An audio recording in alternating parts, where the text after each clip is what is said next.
Welcome to the WWE Podcast, your place for the most passionate wrestling analysis on the web. Just turn Roman heel. What is WWE waiting for? When other wrestling podcasts put you to sleep, you can count on the WWE Podcast to keep you engaged and asking for more. I've been watching wrestling for over 20 years, and that was one of the best matches I've ever seen. This is unlike any other wrestling analysis. So without any further delay, let's get the show started right now. Hey guys, welcome to the WWE Podcast. It is December 14th. It's a Saturday, just in case you were wondering. Thank you guys for joining the show. It is a TLC prediction show with Ashley Mann. She's back. She's on our schedule of preview shows for pay-per-views. We talked about it just by chance. She seems to be on this preview schedule. And yes, we already looked ahead, and she will be on the Royal Rumble pay-per-view preview show in 6 weeks. So the worlds have aligned, and Ashley is the forever pay-per-view preview co-host. I mean, that's just what she is. It's nuts. So, guys, thank you so much for joining the show. We had a great conversation. We're going to get to that, of course, in just a minute. But I want to take the time to say thank you for listening. Lots of options when it comes to your wrestling podcasts. I know many of you are new. Thank you for joining. And those of you that have been listening for months, even years, as this show has actually existed in various formats. Sometimes embarrassingly old formats since 2014. Believe it or not. I would rather not divulge where you can find that audio, because if you ever go back, if you podcast and you listen to your first few episodes and you just want to hit your head with a hammer, it's just terrible. So, but if you've been listening since my other iteration of shows, thank you so much for joining me. And if you're new, welcome. I hope that you enjoy the show. I hope that this is educational or entertaining, or maybe you flat out hate it, but you want to make this show better. Let me know how I can make it better. You can do that at tweeting me, or you can email me at realwwepodcast@gmail.com. Of course, my Twitter is the WWE Podcast. You can always reach me there. I'm pretty responsive on there. I try to make sure that everybody gets a response from me if they tweet at me, whether it's good, bad, or indifferent. So head on over there. And you can also get this completely ad-free if you're like, hey, I get that a lot. Listen, I like your show, but the ads, oh my God, man. And I get it. So if you want the ads gone, you just don't want to deal with them anymore, you just want to just hear straight wrestling audio, you can go to patreon.com/WWE podcast, and you can get a completely ad-free experience for just $1 a month. The entire library of this show, $1 a month. So head on over there if you are so inclined. And so thank you guys for joining me again. Very, very interesting pay-per-view that we have coming up in TLC. Very interesting. And I say that in a way that's a good thing, because there are lots of matches that may look predictable, but there's some intriguing outcomes of those matches. How do we get there? And Ashley and I talked at length about one match in particular, of the Women's Tag Team Championship match, that we really were back and forth on, and ultimately ended up at a solution that we booked out all the way to WrestleMania. And I think it's a very solid one. I don't think that it is one that we just kind of rambled on about to ramble on. We really felt strongly about this, and I ended up actually changing her mind. I ended up changing Ashley's mind. And I think that it's a solid choice, and I feel pretty confident about it. Of course, we'll see how confident I am after tomorrow night, but as it stands currently on the day before the pay-per-view, I think you're going to want to hear this outcome, because it makes a whole lot of sense as to why we felt the way we did about the Women's Tag Team Championship match, which we're really looking forward to the match quality as well. I think it could be a hell of a match itself. A lot of these matches could steal the show. You even have Aleister Black and Buddy Murphy that could steal the show as easily as Roman Reigns and Corbin could, believe it or not.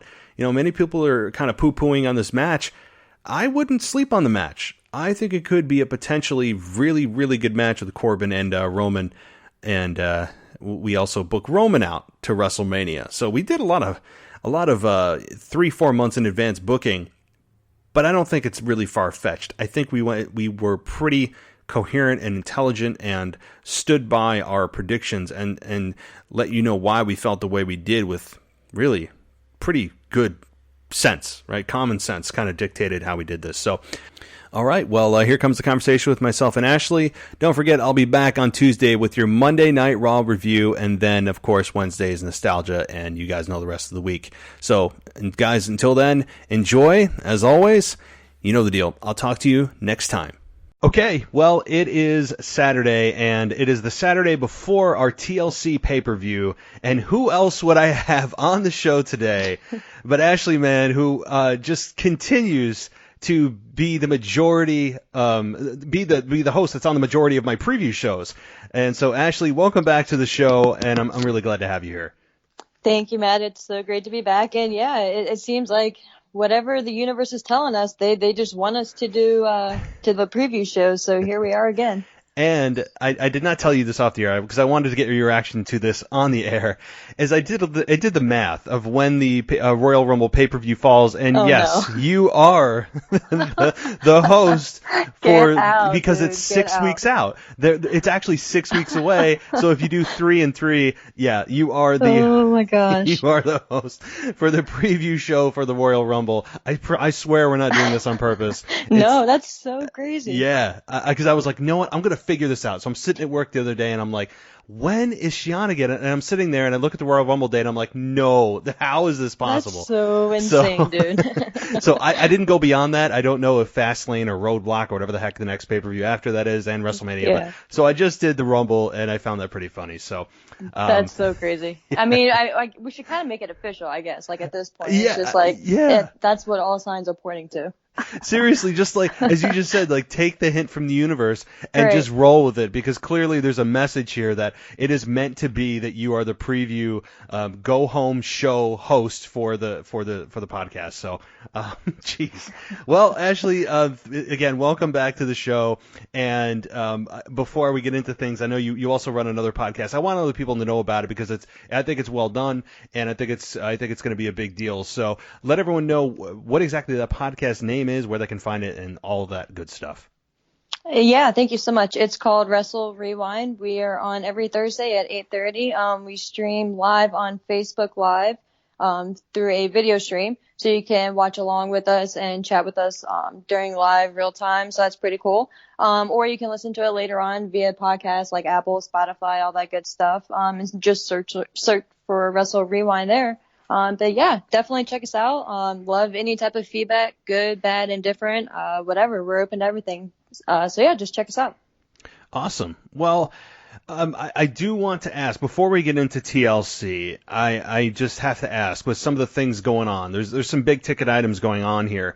And I think the first one on my mind is the official Seth Rollins turn. And, so I want to get your thought on that, and maybe another thing before we jump into our TLC predictions.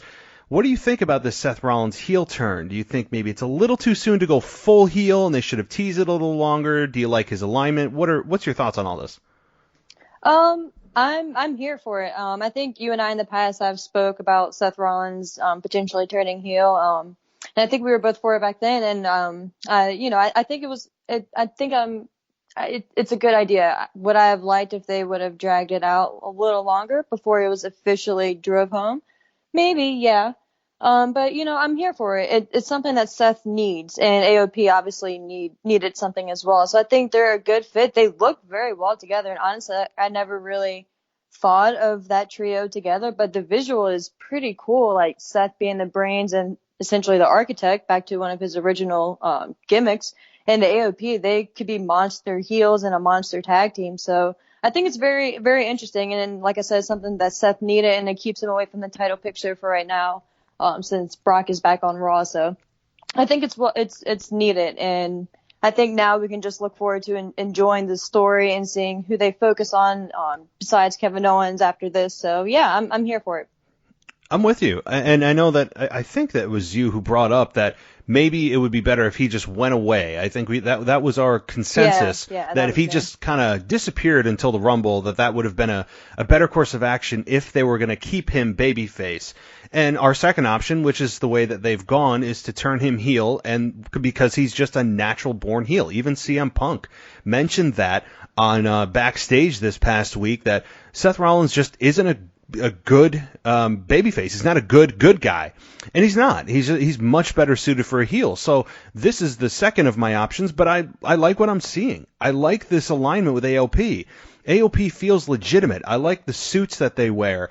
As CM Punk said, I don't want to see a rehash of the Shield. I think that would be a bad idea, obviously. And you could say, well, he's had other people like J&J Security, but J&J Security were more of jokes. J&J Security were to be taken as, like they were the front lines, but like Briscoe and Patterson back in the day. Yes, with Vince McMahon. Exactly. Yeah. They were never really actual threats, just kind of like, get a fly swatter and get them out of here. Exactly. They were never really, like, AOP is completely different in their presence. And I like what's going on here. I like Seth's explanation coming out.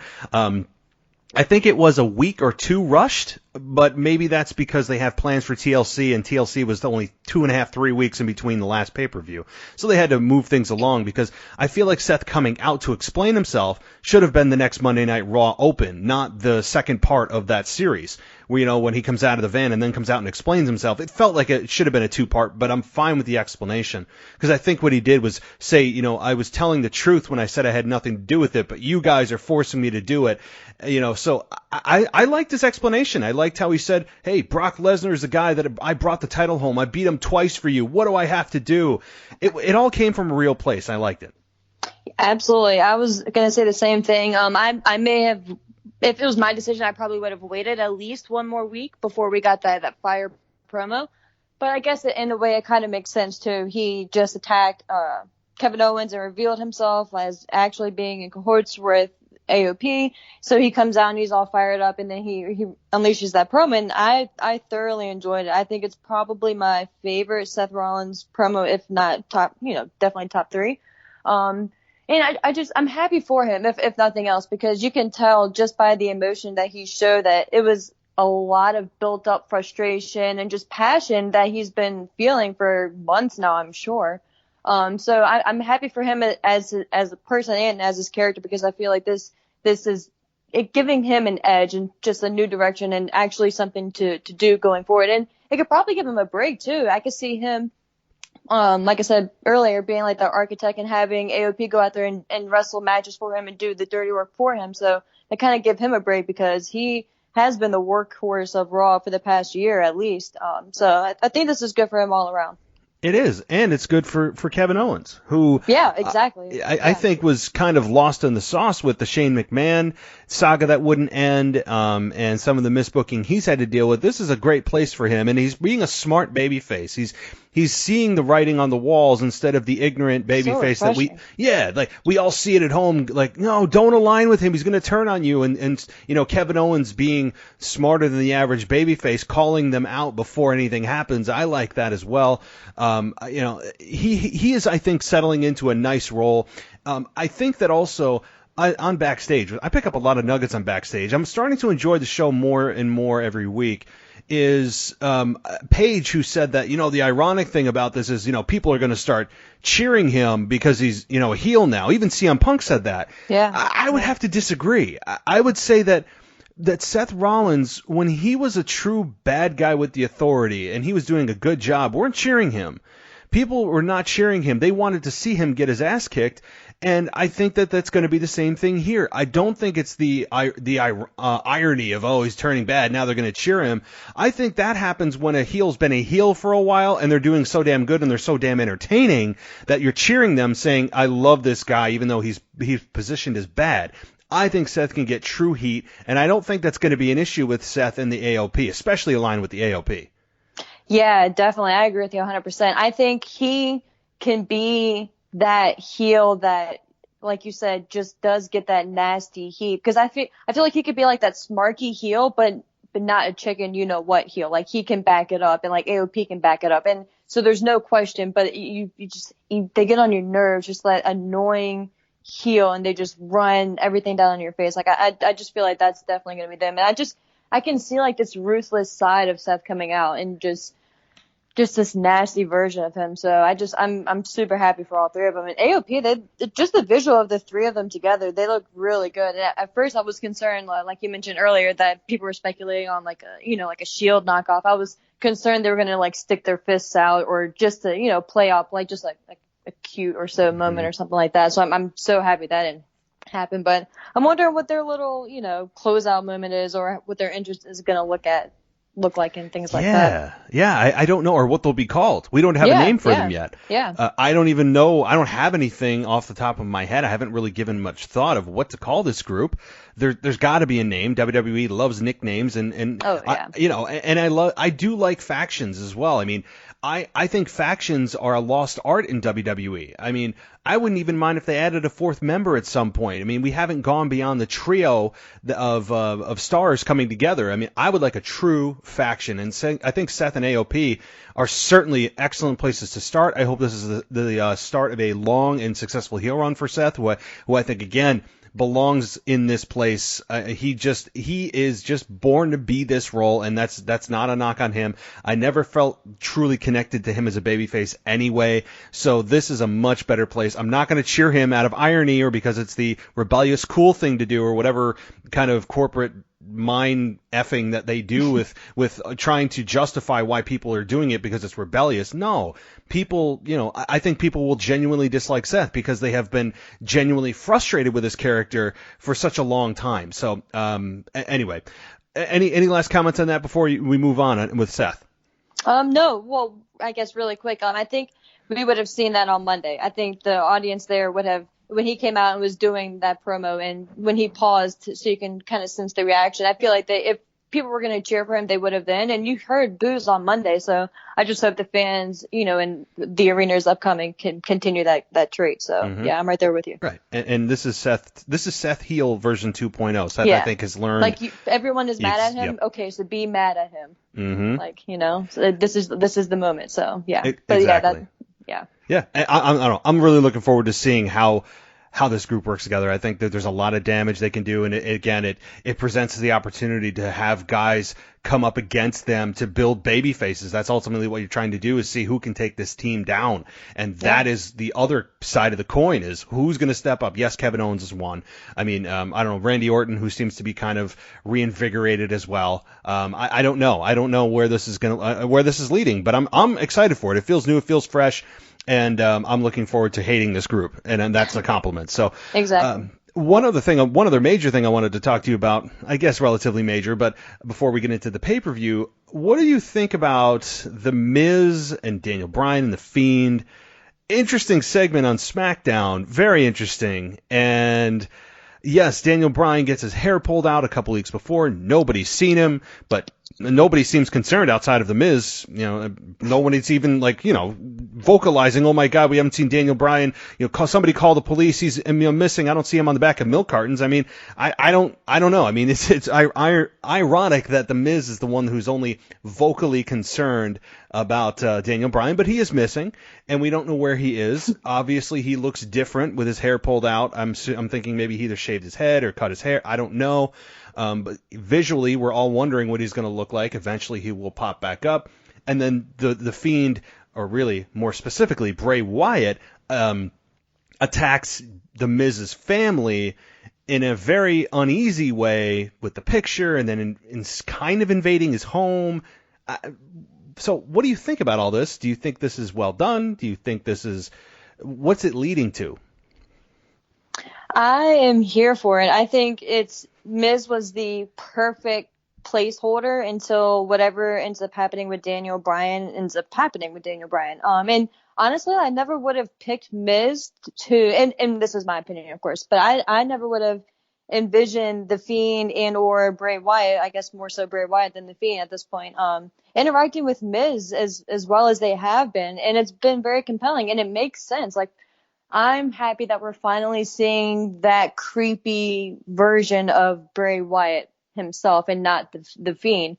I like that Bray Wyatt is playing my games. And the second I realized on Friday that the Miz's interview with Renee was going to be at his house, I was hoping that they were going to play into it, especially with, of course, Maurice being his wife. So it would have just been perfect. And of course, there's, if you go back and you nitpick and you pick apart the entire scene, of course, I would have maybe tweaked a few things, but I think once it's, wrap it up in a nutshell, I think it did its purpose. And I'm happy that they actually played into the whole sadistic and creepy side of Bray Wyatt, and having the doll in the crib with Monroe. And not for nothing, I think Monroe kind of stole that segment, because I don't know if you caught it, but Monroe pointed to the crib with the doll in the crib.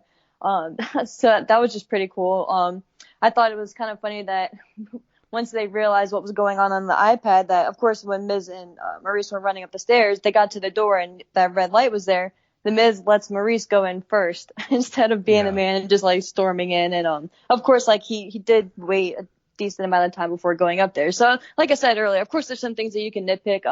But I thought it was kind of cool, and I'm happy to actually see finally Bray Wyatt himself coming out, and I'm so interested in seeing like what Bray Wyatt looks like on Sunday, because they've stressed and confirmed now that it's actually Bray Wyatt and not the Fiend.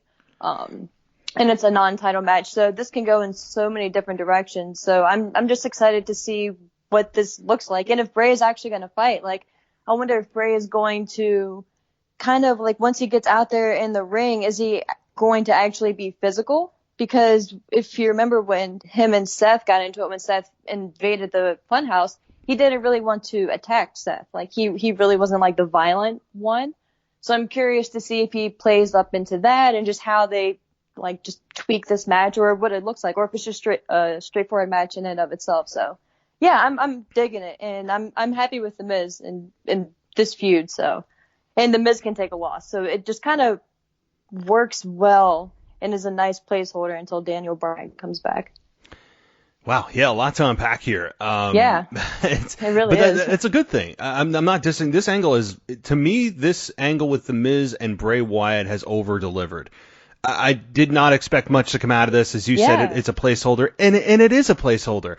But it's a placeholder that I actually kind of care about, and I'm invested, and I did not expect to say that. And I, like you said, the whole thing with the creepiness of the Bray Wyatt Funhouse character needed to happen, because I needed a little bit more from that character than just being the creepy co-host. I needed him to do something outside of the Funhouse, and now he's done it. And this will be the first time that the normal Bray Wyatt character will be having a match. I like that it's not for the title, because Miz hasn't done anything to deserve the championship. I like that as well. That segment at home with the Miz, I think started out very strong. Renee Young is always great at going all in, and she's a very believable. She really is. Gosh, she's so good at, like, you just feel it's authentic with Renee Young there. And it's just comfortable. Yeah. Like, it's professional but comfortable. It is, and she's just so damn good. I mean, as not great as she was on commentary, which she just isn't. She admitted she's not. She's that much better at doing her, her normal job, quote unquote, of being an interviewer or whatever. So I really enjoy her in this role, and the Miz being authentically, genuinely, disturbed by the events of what happened with Bray Wyatt in the photo. He said he couldn't get out of his head. Yes, there were some things that, you'd scratch your head at as, okay, suddenly there's a camera sitting in the room. Why is there a camera when Miz barges in? Like, the production on that, WWE they just don't care. And to me, I noticed that because it takes me out of the moment, and I'm like, why? So there's just a camera hanging out in the kids' room? Why? But I mean, yes, having Maurice go in first. I mean, when I saw that, I'm sitting there going, are they ribbing us? Is this supposed to be funny that he told Maurice to go in first with the red light glowing in the room? And I thought that was some kind of like inside joke or something trying to get the audience to laugh. But I mean, I don't think it was intended as that. But I don't know why the Miz wouldn't have gone in first as the man of the house. Right, I don't know. But nonetheless, yes, Monroe did a very good job doing selling her She's part. She's natural. God, I mean, how old is she? I mean, she can't be that old, right? She's got to be like 2. Yeah. So for her to be told, before showed this, just enough emotion, did a little point in the doll, like it was just perfect. It was like, God, you're better than most adults. Spot on. Yeah. Spot on. So, props to her. And Maurice and Miz telling the camera to, shut off. It was good. Yeah. The whole thing, yes, nitpicking production-wise is just what WWE is at times, and you just go, you roll your eyes because it could easily be fixed. But outside of that, the whole thing, I think, has been a pretty damn big success. And I'm very interested to see on Sunday how this all pans out. We'll get to our predictions, of course, in just a few minutes. But I'm really interested in that. And how does Daniel Bryan play into all this? Does Bray Wyatt transition into the Fiend after, maybe the Miz beats him down or whatever it may be, and suddenly the lights go out and then the Fiend appears? I think we'll see the Fiend one way or the other at TLC. I'm giving a little bit of my prediction away, but I think that somehow, some way, it'll be Daniel Bryan, the Fiend will show up, and the Miz will I think the Miz will lose. I don't think that's any kind of spoiler there. But anyway, so yeah, I'm invested in this story. I think it's well done. I think the Miz is over delivering. This is a loss that Miz could take because he's Teflon. No one's going to remember. He lost to Shane McMahon twice, and he's people have kind of forgotten about that, right? So I think he can take a loss to Bray Wyatt. So I'm really liking this, and I did not expect to say that. I'm liking it, even though Daniel Bryan's the true opponent, as the Miz kind of is a placeholder at this point. Yeah, and just real quick, wrapping up on that, I agree.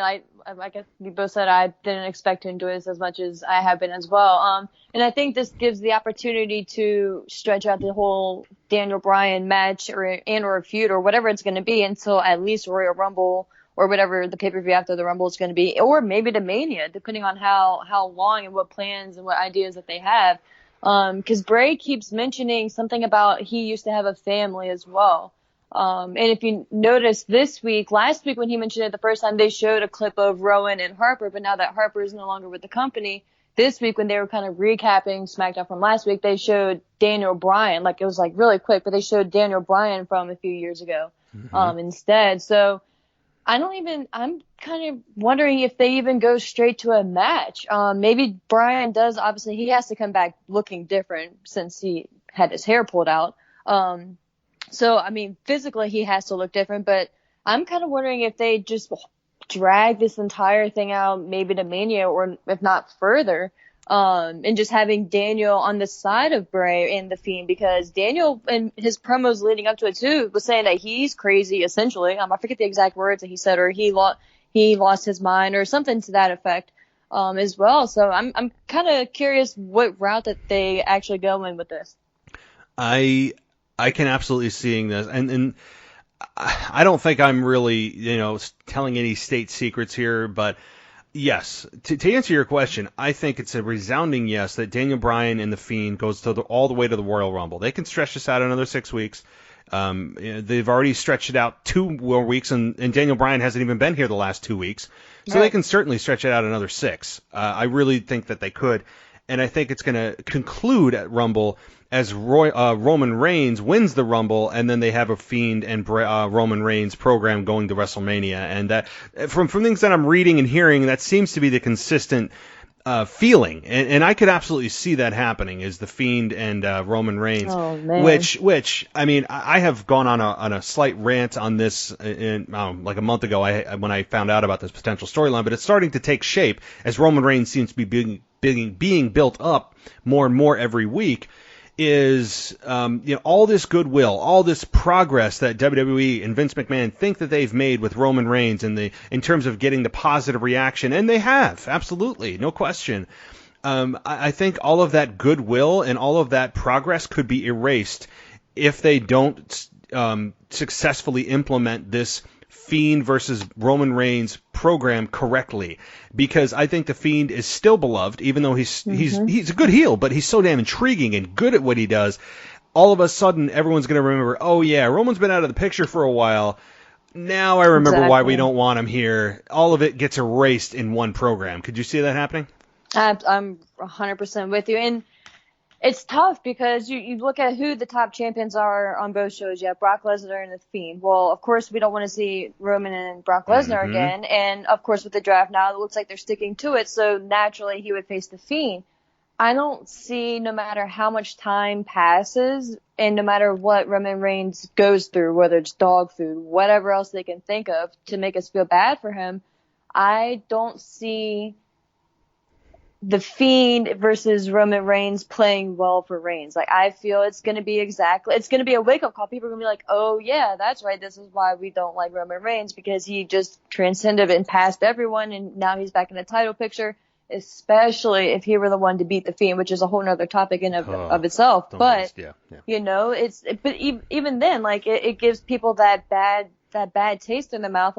there's that 50-50 chance like that Roman could win. So it sucks for Roman too, because, you know, he has taken a step back this past year, and he has been away from the main event scene, especially the title picture. So it's not that, at least lately in this past year or so, he has put in the work more so, not saying that he never has, of course, but, you know, at least taken a step back in his character at that hand. But yeah, as long as the Fiend is the champion, Roman needs to stay away. Unless you want to turn him heel and have the Fiend baby face, but, you know, that defeats I have been saying that since Rumble of 15 in Philly. Right, so I mean, you know. Yeah, I've been saying it for literally almost 5 years now. Right. And then we had the Snowden Raw, all that, yeah.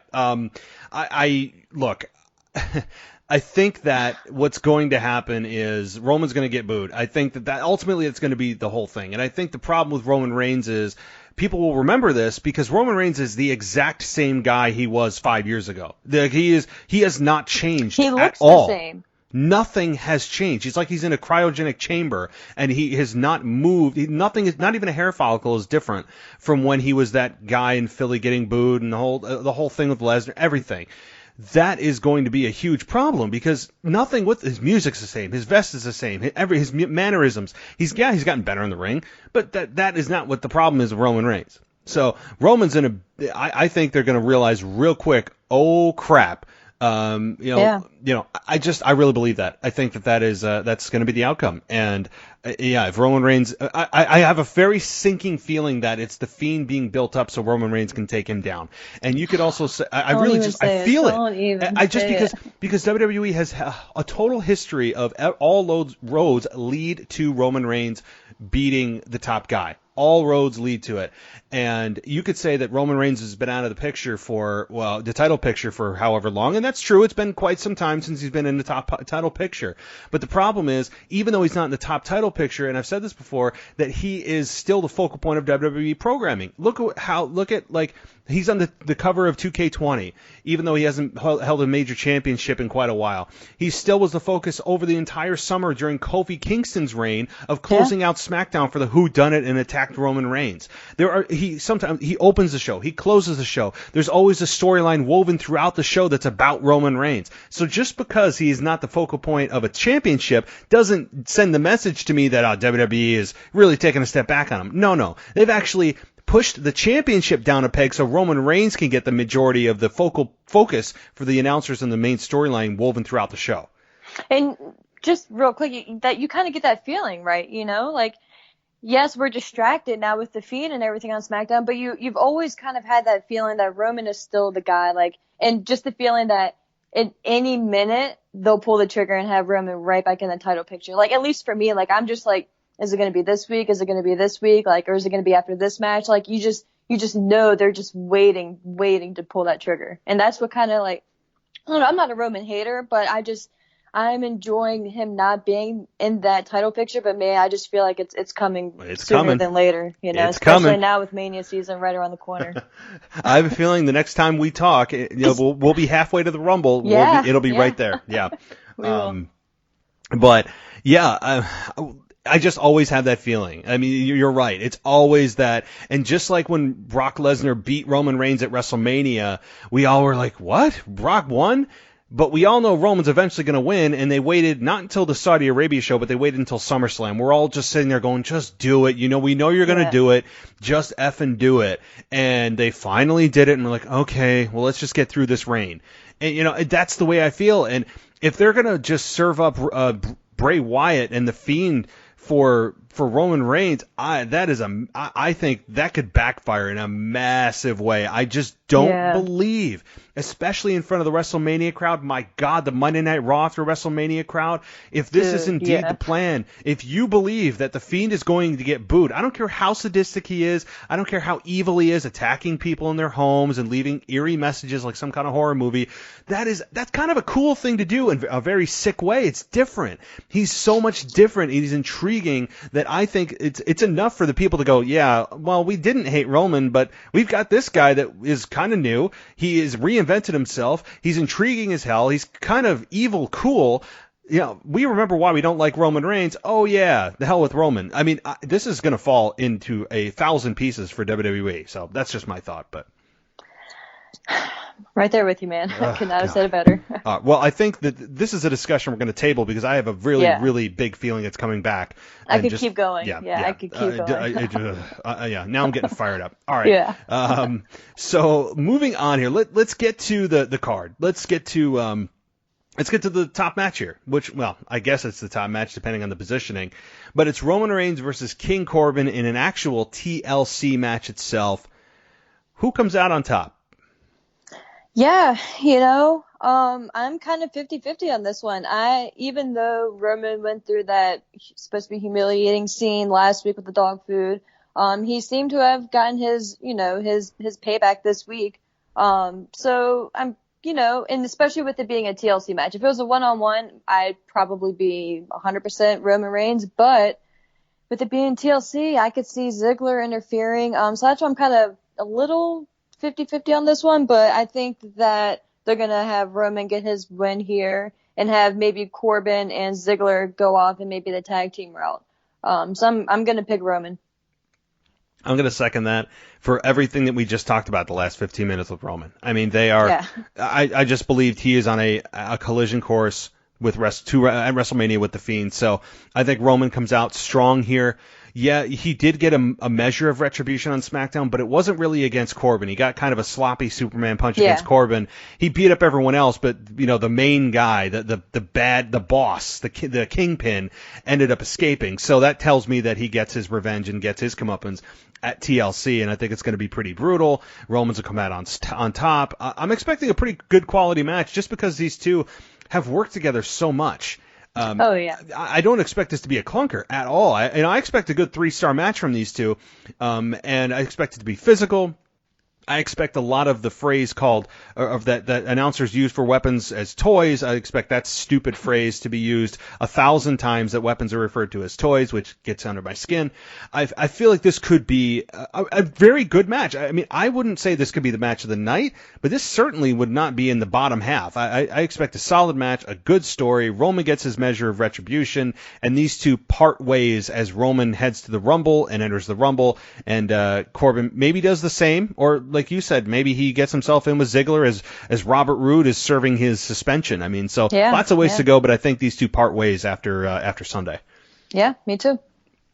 All right, well, New Day without Xavier Woods versus the Revival, a ladder match for the WWE SmackDown Tag Team Championship. Again, I'll toss this one to you. I'm a little bit back and forth, but what do you think?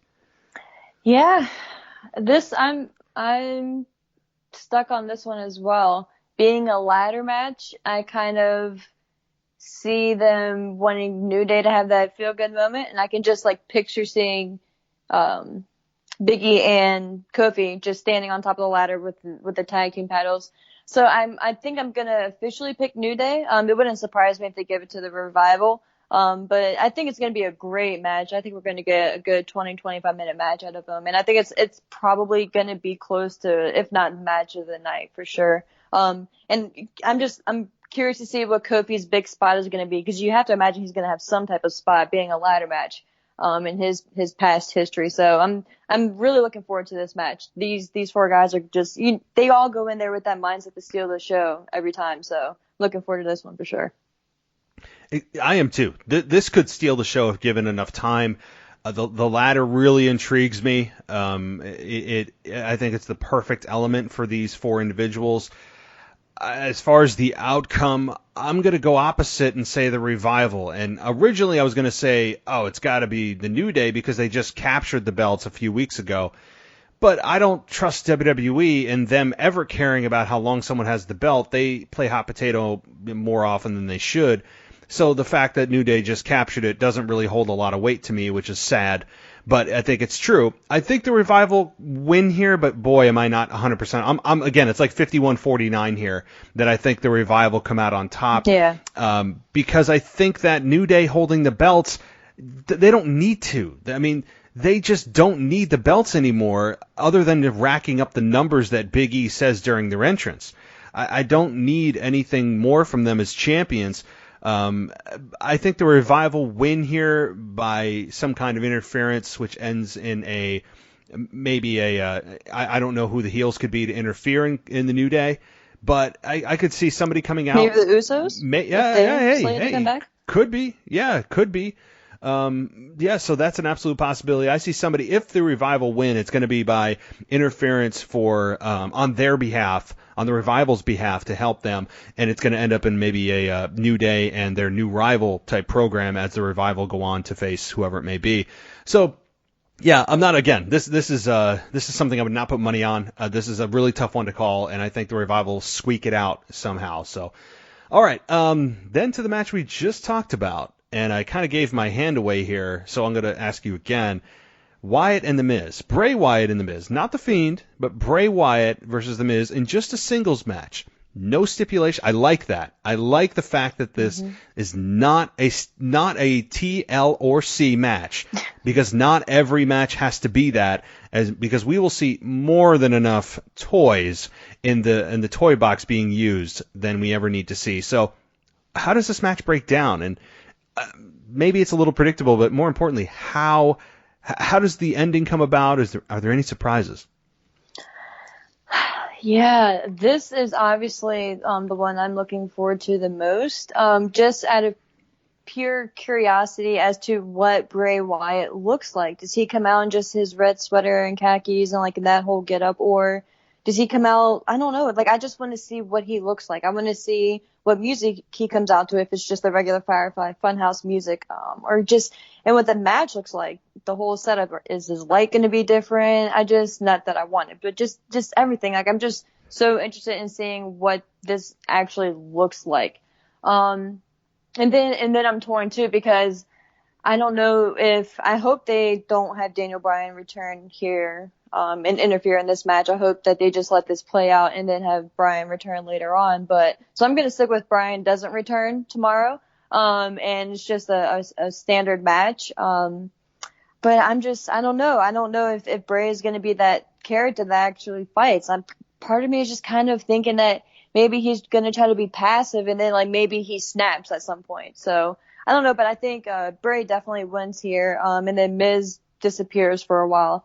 But then too, it kind of makes me wonder, everyone that the Fiend comes encounter with ends up changing. You know, Finn ended up turning heel, Seth is heel, Daniel is possibly going to be turning heel, depending on, what happens when he comes back. So I'm wondering what happens with Miz after he faces Bray. Does he just disappear for a while and then just come back normal, or does he not even disappear? Is he just back next week? So I'm just really looking forward to this, but yeah, I think Bray wins it here. I think you hit it on the head. I think what could happen here, and there's so many possibilities because of the Fiend hanging out there and Daniel Bryan hanging out there. I think we're all in agreement that Bray Wyatt wins this. That's not really the question. I don't even think the quality of the match is what's in question. It's how does the storyline progress rather than the match itself. How does the match take place? I think that you have Wyatt compete, because we have seen Wyatt in his red sweater vest attack the Miz backstage. He hit Sister Abigail in that dark red room. So he has at least shown that he will get physical even in that version of himself.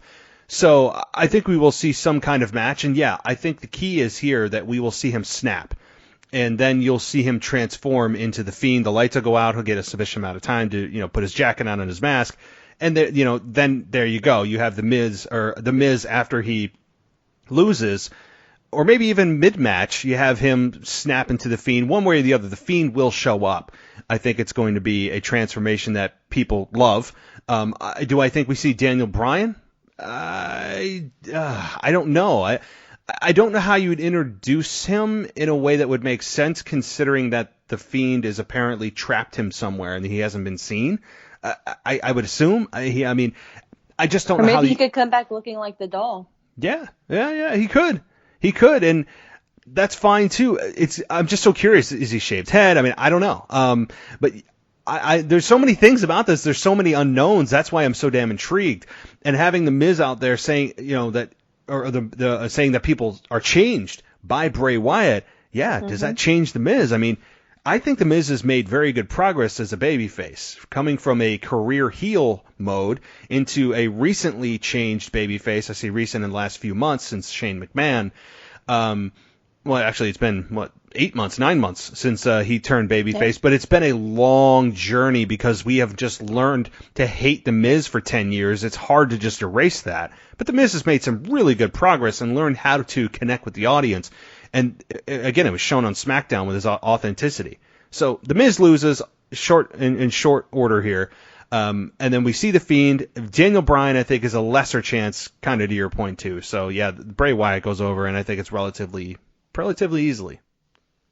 Yeah, I'm right there with you. It's so intriguing. There's just so many variables. I know. I'm so excited to see it. So excited, which is great. Like, I'm happy to be excited for something. Like, yeah, actually excited to see it. Imagine what it looks like. So just because it's going to be different, So it's refreshing. Yeah, and it doesn't seem to be about the outcome. It's kind of the extracurricular stuff. How does that play out? And that's what I think the interesting part is. All right. Well, we have then Aleister Black versus Buddy Murphy in just a singles match, nothing else, just a regular old singles match, which I also like. My thoughts on this, I'll take the baton first. This clearly is Aleister Black. I mean, this is one that you can pretty much bet the house on, that it's Aleister Black because, well, Aleister Black is on a tear. Aleister Black is, in terms of the positioning of how he's been getting victories regularly on TV, Aleister Black is miles ahead of where Buddy Murphy is. Buddy Murphy's the guy that had an awesome match with Roman Reigns earlier this year. I said it could be the launching point of his career, and it went nowhere, and they did not capitalize on it whatsoever. And then he was the guy that just got bullied by Roman Reigns, like he's, the top jock in a high school locker room, and he gets, bullied by Roman Reigns as to who attacked him. This is, to me, kind of a no-brainer. Aleister Black wins in probably under 10 minutes. What about you? Yeah, I agree with you. I think this is going to be a good match. I can see it hovering probably between 10 and 12 minutes. If not on the pre-show, which I hate to say, but I can see this being a solid match. And like pretty much exactly like you said, I'm really disappointed that Buddy Murphy isn't getting, a better push than what he is. I'm happy to see him in a match. I'm happy to see these two actually getting a match because they deserve it. They're both really talented guys and really cool characters, and especially Aleister Black. I think he has, a really bright future, and he's one of those characters that looks cool and like you can kind of just get behind. He's just like a cool guy. So I'm definitely looking forward to this one just for the in-ring work more than anything else. But yeah, my pick is Aleister Black, and I hope he moves on to a substantial feud after this. I could see him maybe with like an Andrade, or maybe going after the U.S. title after Buddy Murphy. But yeah, I hope Aleister goes over here and moves on. I think that's the point here. That's a good point to bring up. Is Aleister Black's been kind of simmering underneath and kind of the undercard, and we all know he's capable of much more. He has the very intriguing promos about who he wants to pick a fight with, and he's sitting in a dark room waiting for someone to knock. And it was, it started to get a little stale, and while good, it was just overused a bit. And now he's starting to get into more legitimate opponents. And Buddy Murphy, as good as he is not defined to us as a guy that is a true threat to Aleister. This, as you said, is nothing more than a stepping stone for Aleister to move to that next level. Maybe it is a United States Championship match, or at least getting in the conversation for it, for maybe like a fatal four-way for it, something of that nature. So he's at least included in that next level, that next tier of stars. And I think that's what this is going to be, is just another step forward for Aleister Black. Yeah, and I think really quick before we move on from these two guys, I think it says something to the strength of his character that he hasn't been pushed as strongly as maybe some of us would have liked, but he is still a good character and he still gets a really good response when he comes out. So I think that shows that even if you do just like the minimal with him and he's still pretty much well liked universally, just imagine if you push him stronger. I think he could be one of the maybe upper guys, upper card guys, maybe not main event within the next year, but I could see him being like a Ricochet level, like a guy you can kind of throw in there in a main event if you need like, not necessarily an underdog type of character, but maybe someone in like a strong tag team role or something to that effect. But I think if you just continue to push someone like an Aleister Black, that he could be one of those strong guys for you. Oh yeah, definitely. There's Aleister Black. I think could adapt to I think any place WWE puts him on the card, and I think in a tag team, sure, he absolutely could be. I think the money with him is as a singles competitor, as is most, but this match with Buddy Murphy, I said it was going to be 10 minutes or less. I hope it's 15 to 18 minutes because I think this could be a very, or a dark horse, if you will. This could be one of those sleeper matches that people go, it's probably going to be good, but short. And that is what I'm predicting because it's just what I think WWE will do. But if given more time for whatever reason, this could be a match that people go, hey, this is an eye-opening match, not just for Aleister, but also for Buddy Murphy to remind people how good he is. We can't forget about Buddy Murphy here, who put on an absolute clinic with Roman Reigns a few months ago on SmackDown. Yes, I remember that match. That was so good. It was, and I said, against a top guy like Roman, with Roman giving his stamp of approval or whatever, that could have been something, and they did nothing with it. So I know. That just, why bother? Right. All right. Well, moving on to the Kabuki Warriors versus Becky Lynch and Charlotte Flair. Take it away. Is this for the tag team titles? Oh yeah, I'm sorry. It's a TLC match, an actual TLC match for the women's tag team championships. Yes. Yeah. Oh man, I don't. With the fact that Asuka was the one who initiated the challenge and put the titles on the line, that gives me like this sickening feeling that they're gonna lose. And don't get me wrong, I am a big Becky Lynch fan, and have been for a while. But I don't want to see her with being the women's champion and have the tag team titles with Charlotte. Just because Becky needs to do her own thing, Charlotte needs to do her own thing, and that was my fear, having them on the same show when the brand split officially went back into play. So I'm kind of scared that they're gonna pull the trigger and have Becky, because that Becky 2 belts, go back to that. So I'm kind of nervous, but don't get me wrong. I think this is going to be a phenomenal match. I think it's probably going to be over 20 minutes, if not hovering around that mark. But I think this is going to be a really solid match. But I think after I say all that, I think my official pick is going to be Asuka retaining, though. Asuka and Kairi Sane retaining their titles. They just got music, their official theme song together, so they can't lose the titles now, of course.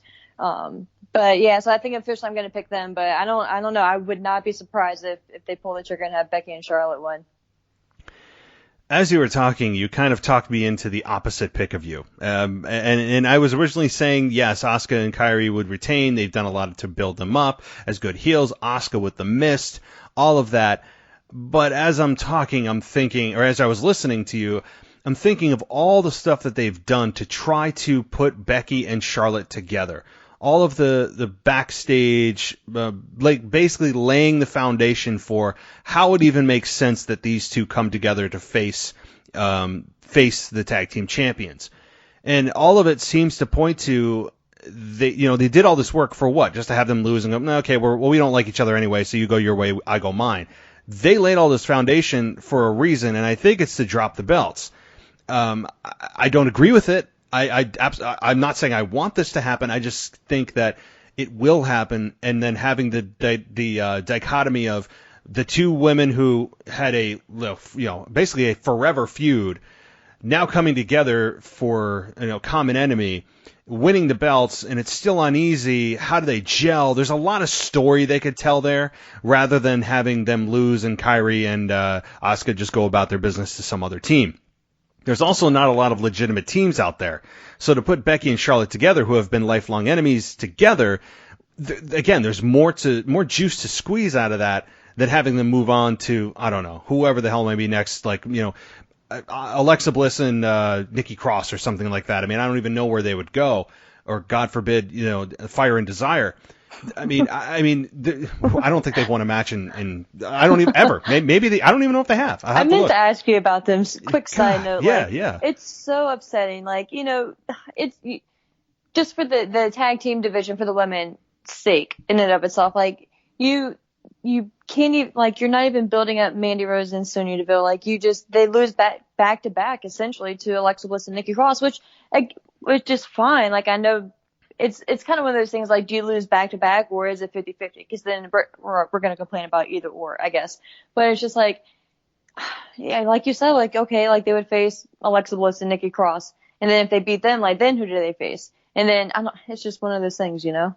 The depth of the women's tag team division is extremely thin.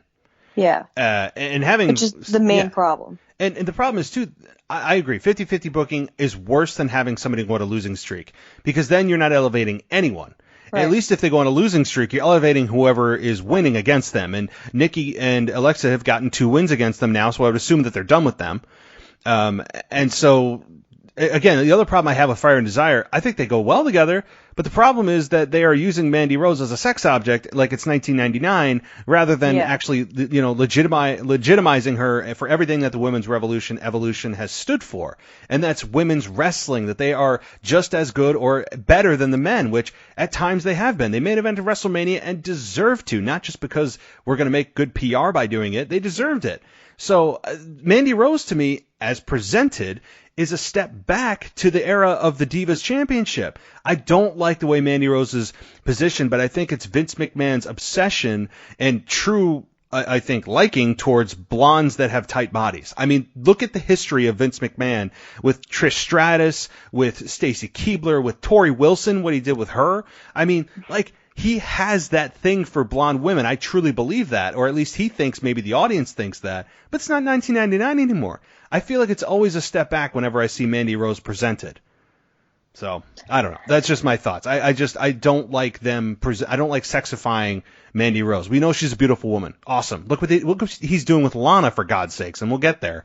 She comes out there, you know, wearing, like, you know, push-up bras and skirts 3 sizes too small. And look, I'm a heterosexual male. Like, looking at that, I'm like, oh, I like that, but I don't watch wrestling for that. So I've seen all that, and you know, the Attitude Era, you know, it was whatever. But I don't know. Those are my personal thoughts on that. But back to Becky Lynch and Flair.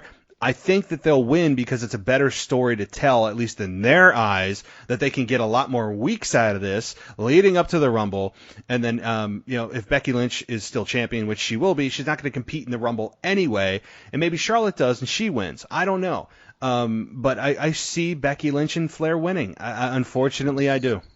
Yeah, and you know, as you were talking as well, I was kind of rethinking everything and listening to you, of course, and I think I'm going to change my official pick. I think I'm going to officially pick Becky Lynch and Charlotte as well to win. I'm sorry. I hope I can make a change there. But well, I don't know. Once you, I don't know. I it's know, not, right? Yeah, Can you mark that for edit, like earlier? Yeah. Just go back and just take that chunk out from earlier. Now I'm gonna feel really bad if it's just like a you know a pretty convincing win with the Kabuki Warriors, and then there's some you know Becky and Charlotte disintegrate and they start fighting each other. You know, oh god. No, but the reason I'm like I feel so strongly to change my official pick is because I thought of one other thing that could be so beneficial to WWE as a whole if Charlotte and Becky win, and that's sending them to NXT, right? Because the women's tag team champions can go on any show, and they're supposed to. That's the whole point. They're supposed to defend it on either show.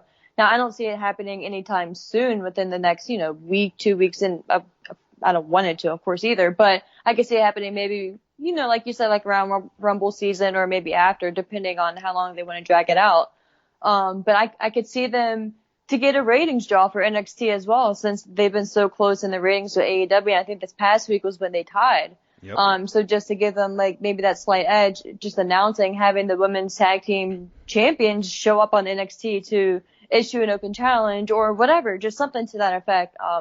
But I think so just that thought and just how it could benefit so many different things and characters. I think that's why I'm going to make my official change and go with them. And it would legitimize, I think, the women's tag team belts even further, that For God sure. knows it needs help. I mean, Yeah. But I will say Kairi Sane and Asuka have done a very good job of making it. Absolutely. Like, they took that next big leap, but to make it even hotter or add more value, you're going to have Becky and Charlotte win. So, I mean, I seem to be getting more and more confident in my pick here. And then it frees up Asuka to actually challenge Becky Lynch. Because did we ever get a answer from Becky Lynch on who? Did you see that interview? I guess I should start off with. I think it was a backstage interview. Becky pretty much said that she had I think it was a receipt or something to that effect, that she had unfinished business or something like that.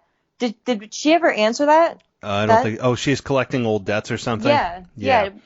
So I can just see them, if Asuka and Kairi Sane do lose, that obviously frees up Asuka and they're on Raw. So I could see us finally getting that rematch, and it's at Rumble. What better time to have a rematch for them one-on-one? And now Becky's the champion, so I could see them kind of playing that up as well. Yeah. Now that we're talking about it and we're coming up with all these things, it just makes sense. Kind of makes sense. As much as I'm not a big proponent of taking belts off somewhat quickly. I mean, but the thing is, they've done so damn good. But the story's there. They've been setting this up for them to just lose and just okay. And then that friction between them, you play that story. Can they get along? But I just hope the end game for this isn't, well, after they become champions, you're going to see them start to, you're going to see tension start to flare, and we're going to lead to a Becky versus Charlotte at WrestleMania. I mean, God knows as great as they are together, it's like Randy Orton and John Cena. I've seen it so many times. We know it's going to be good. It's a 3.5 star match, but they've done everything. I mean, I don't know. So maybe they'll change my mind in the next 3-4 months. But if that's the ultimate end game of putting them as tag team champions, getting them through the Rumble, getting them through Fastlane or Roadblock or Elimination Chamber, whatever the hell the second pay-per-view is between then and Mania, and then getting them to WrestleMania, or before WrestleMania, they disintegrate. I think it's actually Elimination Chamber. Sorry to cut you off. I think it's Elimination Chamber. Oh, it is a Chamber. And then, last year they had 2 pay-per-views before, or in between Rumble and Mania. So maybe it's Elimination Chamber and Fastlane. That's my guess. Yeah. So if that's the case, maybe they break down at Fastlane or Elimination Chamber. They, tensions flare. They've been champions for a couple of months. Now I'm booking stuff for, 4 months down the line. But it all makes sense if they're going for Becky and Charlotte, and Ronda's not going to be in the picture. If Ronda's not going to be in the picture, it doesn't look like it. So, geez, well, this has been a much longer segment on just this match than I thought. But I think we came up with some pretty solid reasoning to have Becky and Charlotte win. I really do. So, okay, onto a much shorter, I think, a much shorter prediction is Rusev versus Bobby Lashley with Lana in a tables match. This is strictly a tables match. Again, nothing on the line other than male pride, I guess. I don't know. I don't even want to get into the angle. I've destroyed this angle. People have loved it, and I understand why some people love it. I'm not of the party of, well, I love the sports entertainment-y stuff. I don't mind it sprinkled in, but when it's laid on this thick, and Lana has had some bad performances, and this is, I think, well beyond anything that I would want from this. I think that, probably Rusev wins, but this program's not over, and I think this program's unfortunately going to continue. This is not the solution or the end game. I think Rusev wins, but then maybe gets beat down. What do you think? Yeah. I mean, I don't know. I'm rethinking, but go ahead. I think I'm going to go with Lashley here. I think Lana kind of screws Rusev somehow, and just costs Rusev the match. But again, it's just it doesn't, why? Rusev isn't, if Rusev wins, okay, Rusev isn't trying to get Lana back. And to me, that's the main thing. Rusev isn't begging for Lana to come back. Rusev is over Lana. So, whatever. Why are we still fighting about this? Rusev doesn't care that they're together. He's over, so we should be done. So, I think with, of course, me saying that, it would make sense that Rusev would win, but I just don't see them allowing Rusev to win. And I just envision Lashley winning here, and just Rusev screwing, or Lana screwing Rusev for just because type of thing. But yeah, I just hope we're kind of done with it now, so we can move on, Damn. But I don't think we are, but I hope we are. All right. So what I'm going to do here, because I'm going to exercise my repick here. I'm going to pick Lashley. Okay, cool. I'm exercising my one redo. Awesome. I think Lashley wins too, because I believe that Vince McMahon wants to continue the story, and to continue the story, you usually have the heel win because you want to see the babyface ultimately triumph. So I think Rusev maybe has Lashley set up. He's distracted by Lana. Lashley puts him through the table. Lashley wins. Rusev maybe gets a little bit of a measure of revenge after the match and puts Lashley through the table. Obviously the match is over, so it's too late, but at least you get to see that visual. So he has a little bit of revenge, but that continues the story because he didn't get the victory. Again, like you said, nothing's on the line. It's just, oh, I don't like you because you stole my wife. Well, don't forget, there's two to tango. He didn't steal your wife just decided to leave you. I mean, again, I've went through this before too, but whatever. I mean, seriously, I'm just so over this. I know why people like it. It's just not my thing at all. Like, I don't need to see Jerry Springer on WWE TV, and I just don't. So, and the whole restraining order thing. I mean, I don't know about you, but the whole restraining order thing, week after week he would violate it, and she's saying, if you violate it, you're going to jail. And then week after week he would do it, and she wouldn't enforce it. So your words are empty. But when the police are out there and do nothing, security's out there and do nothing. It's just. That's the part that kills me. Fine, I'll believe that there's a restraining order. That's fine. But, when he's, deliberately out there in the ring and they're just standing there watching and, not even making an attempt to go in there and get him, that's when I'm like, come on, why? What's the point? What's the point? I don't know. Any of it. The worst thing was this past week, when she said, her lawyer or whatever said that she's temporarily lifting the distance restriction in the restraining order, which, by the way, I think that's the only thing you could put in a restraining order other than maybe contacting them via whatever.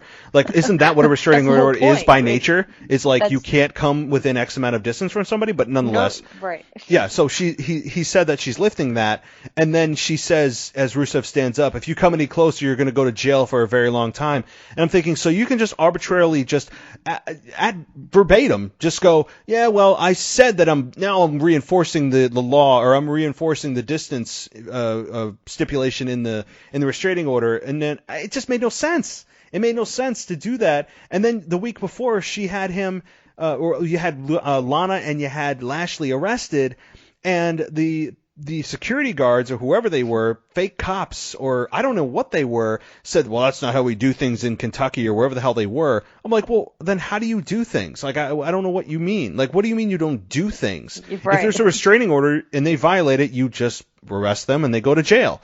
So what do you, I don't know. This whole thing, if you ever want to take a sledgehammer to the logic here, it is just, it's a home run. I mean, I don't know. When there's big holes like this, it hurts my soul to try to watch this stuff. And it hurts it even worse because Lashley and Rusev deserve better. Rusev could be just seeing Rusev, his personality is just I think the only shining glimpse out of any of this is seeing the little spurts of personality that Rusev has somewhat shown, at least with the whole lawyer scene, from the other week. It's just funny him coming out with that shirt. I think it was a duck on his t-shirt under his blazer. It was or something. A Daffy Duck or Daffy something. Duck, yeah. It was just comical. So I don't know. I really did try to, buy into it and play along, but I'm over it now. Yep. I'm very over it, and I want to move on. I'm ready to move on. I'm ready, but I'm telling you, I don't think Vince is. I don't think Vince is not. This is right up his alley. This is right up Kevin Dunn's alley. This is where they live. This is how they escape what they truly are, their identity of a wrestling company. Oh, we're not wrestling. We're a sports entertainment. And this is how they like to make sure that they define themselves separately from what they truly are, and that's wrestling. And so they love this kind of stuff. And sometimes it can be entertaining. I mean, look, you had you have grand slams like Rock, This Is Your Life. I mean, there's nothing to do with wrestling there, but that was one of the best segments and highest rated segments still to this day ever in wrestling was The Rock, This Is Your Life. And then you had obviously Alexa do that with who was it? Nia Jax? No, who did Alexa? Bailey. That's who she did it with, and a complete redo that WWE loves to redo stuff, and that was a complete disaster. So again, you can very rarely hit home runs on this stuff, and this to me, I mean, it's not a complete swing and a miss. I've seen way worse. This is probably like a single to me if I was referencing baseball. It's like a single. It's like, okay, It's not horrible, but it's just okay, the first month was fine. We get it. First month and a half, okay, fine. But it's just like, all right, we have to be done now. It's just like, my main thing is because they're not truly fighting over anything. Like, if Lashley was the champion, like the United States champion, and Rusev was going after him for the title, and it just so happened that, all this was playing into it as well, like, that would make more sense to me. But it's just, what is Rusev really fighting for at this point? Now that he's over it, like, he's done being mad. Like, that's my thing. Like, he's done being mad, so why continue? And they're officially divorced. They're officially divorced. Right. So we should be happy for Rusev. He should be happy. He seems happy, so why is he still fighting Lashley? Like, we should be done, right? So. Yeah, well, don't use logic. Get ready for another 6 weeks. Just hang in there. I know. All right. So the final match we have on the card here is actually one that I don't have the other half to because it hasn't been announced. It's the Viking Raiders versus to be determined for the WWE Raw Tag Team Championships. Oh. Yeah, because the Viking Raiders issued on WWE Backstage, they issued another open challenge for TLC. So it remains to be seen who is indeed going to challenge the Viking Raiders for the Raw Tag Team Championships. I mean, I don't know who maybe actually the ones to come out. I think the Viking Raiders retain, so it's hard to even really have a say on this match or have a true prediction other than saying the Viking Raiders probably win. I mean, what do you think? And it's probably going to be the pre-show as well. Honestly, I did not know about that. I missed Backstage this week. I'm slightly behind, so I did not even know that. And it's just a regular match, right? Like, it's not a TLC. Yep. No toys. No. No toys. Yeah. I see them winning, I guess. I guess it's kind of intriguing, like, who the opponent is going to be. But yeah, I don't really know what else to say about it. I mean, Viking Raiders are great in the ring, so I'm sure it'll be decent unless it's a squash match. But yeah, we'll see. All right. Well, there you have it. How about this? I have one last question on TLC for you. I mean, the matches are all done, but as far as any potential returns, like Nia Jax or Sheamus, any possibility there? I don't think so. I mean, I've seen a few clips of Nia Jax lately on Twitter. And she's definitely, like, working out hard in the gym. But I don't see her returning here at TLC just because I don't really see what she would be directly involved in. I guess if I had to pick out of the two, I would pick Sheamus. But again, with him, I don't really see what he would do necessarily at TLC itself. I think they're going to save him for a debut on SmackDown. And I think we still have probably about 2 more weeks or so. Or maybe not. Maybe he's a surprise entrant at the Rumble. But I don't see either of them at TLC. So, sorry, short answer, no. I don't think we see any surprises in that aspect. Okay. All right. Yeah, I'm kind of with you. Yeah. I don't think we will. I really don't think that we'll see any surprise with Sheamus just because he says he's back, but I wouldn't want him to interfere in anything nothing makes sense for me. I mean, I don't see anything on the card that would scream, I'm assuming he's coming back as a heel. That would make sense. And same goes with Nia Jax, who I think she's a much better heel than she ever was as a face. So I just don't see anything that would fit, that would make sense. I just don't. And to that note as well, do you think Seth Rollins and the AOP get involved? I was just thinking about As I'm thinking about, they are not on the card. Just thinking about that. And yes, Seth Rollins has a broken finger, but he can still do things. So if I'm looking at this card, I don't see Kevin Owens on it, so his common enemy is not here. Right. Maybe they just come out, cut a segment, Kevin Owens comes out and, maybe gets a couple of buddies. I don't know. I mean, there's nothing on here that would scream, they're going to come out and attack so-and-so. I don't see anywhere where they would fit, so they may have to have their own segment or maybe backstage segment or some sort.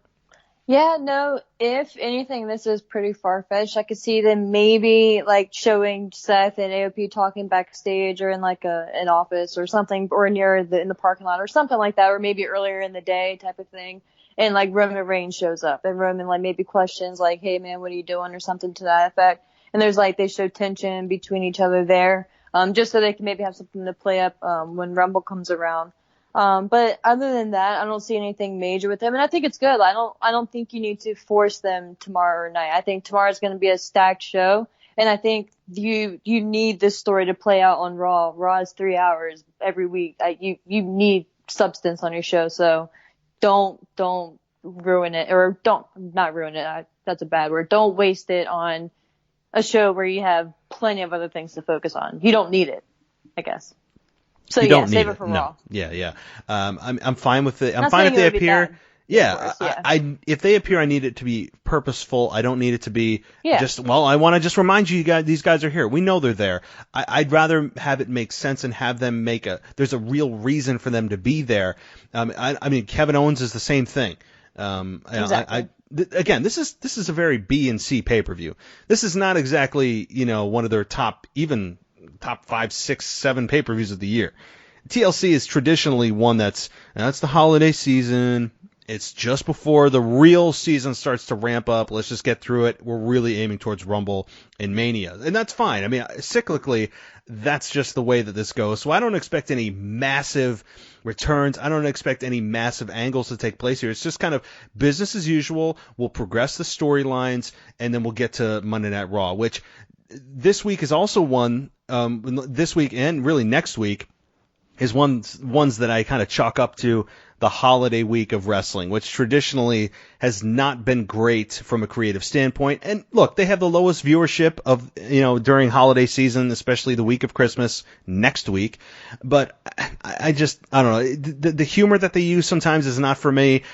And I thought about this on SmackDown this week. I'm like, WWE or Vince McMahon has viewed Otis and Tucker as nothing more now than comedy acts in the tag team division. Vince McMahon loves Otis as far as, exposing how big his belly is, and he's so jolly. I would bet my left arm that come Christmas week, actually, it'll be this Friday because it'll be the last one before Christmas. How much do you want to bet me that they will have him dress up in a Santa outfit? Yes. I would. Saying it, yes. Vince will put him in a Santa outfit, and he will be sitting there with the beard. Dude, yes. He already has the beard. 100%. Like, yes. I am telling you right now that is probably what's going to happen. So get ready for anything that you thought about Otis as legitimate to be crushed on Friday. So. Oh, dude, you're so right. You're so right.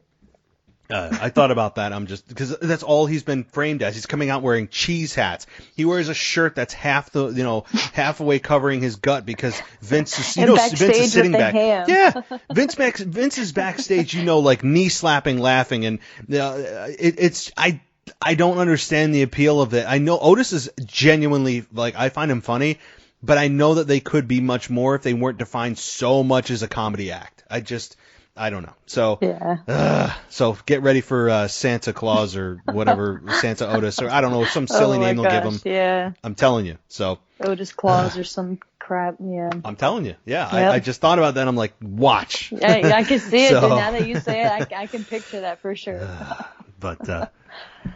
All right. Well, Ashley, anything else before we call this a night on our TLC predictions and or potential things that happen on this show? No, but I think it's going to be a solid pay-per-view. I'm looking forward to it. I think they've done a decent job with the build going into it, so I'm definitely looking forward to it. But yeah, no, other than that, I think we covered everything. Yeah, me too.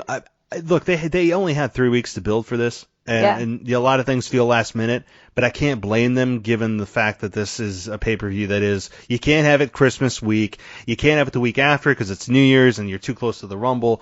So, I mean, preferably, I wouldn't have just done a pay-per-view at all because this feels like a pay-per-view that's just there because it has to be. But it is a monthly pay-per-view schedule in WWE. Fine. They did the best they could with the small amount of time they had. Things feel rushed because that's just the way they are. But I am looking forward to some outcomes, how things progress. I think it could be a solid show because the bar is set kind of low for this pay-per-view. So, yeah, I'm right there with you. All right. Well, Ashley, before you head out, let everyone know once again where they can find you on social media and the other podcasts that you do. Yeah, follow me on Twitter at ASHMANNS. I will follow you back. And my other show is Wrestle Rewind. We are live every Thursday at 8:30 on Facebook, streaming video stream.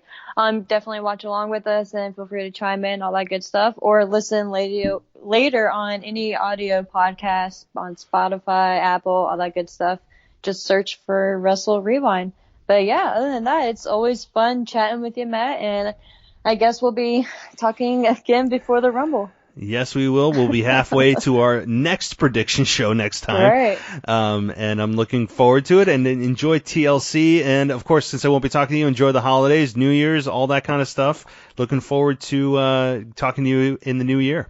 Absolutely. Same to you. Take care. Thanks. All right. Have a good night. You too.